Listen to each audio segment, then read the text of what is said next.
Our next guest, key player in the Brexit movement. There is a report that says he could take part in Brexit negotiations. That's a shocker, isn't it?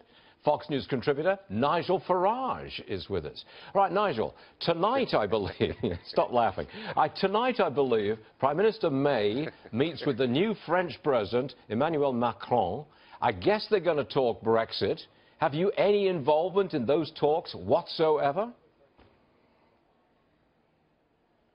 In those talks, I have no involvement whatsoever. However, here in the European Parliament, of course, I'm talking to all the key players, and I have to say that in the course of the last week, things have changed.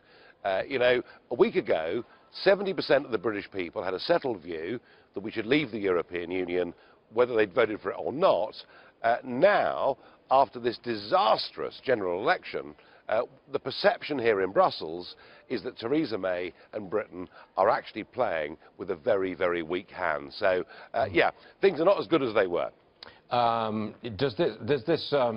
What about the British? Are they still committed to leaving the European Union? Well, I have to say that the mood music since the general election has been alarming to people like myself. There is now talk of a significant watering down to what's called a soft Brexit, which sounds all very jolly and lovely. Are we going to leave the European Union? Yes, of course we are. Will we leave the Treaty of Rome? Yes, of course we will. But there is a real possibility now that we'll finish up in 2 years' time, still paying them money, still having their courts having a say, still having their laws, and maybe even open free movement borders. So let's put it like this. I felt this time last year we climbed a mountain. Yeah. I feel we're halfway back down there again. OK, I've got to talk to you about the British election where the socialist, the left-leaning socialist Labour Party, picked up a lot of votes, especially amongst young people and minorities.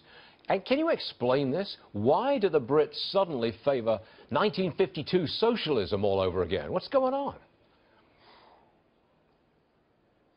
Oh, well, Marxism is very appealing if you've never been exposed to it before or seen what history has done with it.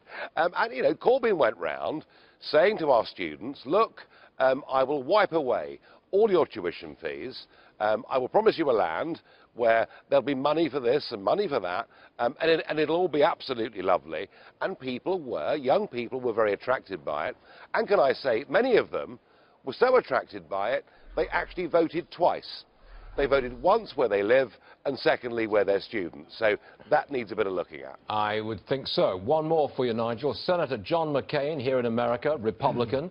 He says former President Obama was a better American leader than President Trump. What do you make of that? I think Senator John McCain is a fully paid-up member of the bitter and twisted club. And even if Donald Trump was able to, produce a few fish and a few loaves and feed the 5,000, I think Senator McCain would still criticise him. I have to say that I now disregard virtually everything that man says. There is no doubt that after that 9-day tour that Trump took, and in particular the speech in Riyadh, that he has now established himself overseas as a man, of some considerable measure. And the critics in the New York Times and everything else can say what they think, but when Trump travelled around the world, believe me, people actually noticed. OK, we hear you, Nigel Farage. Thanks for joining us. As usual, Nigel, we will see you again very soon. That's a fact.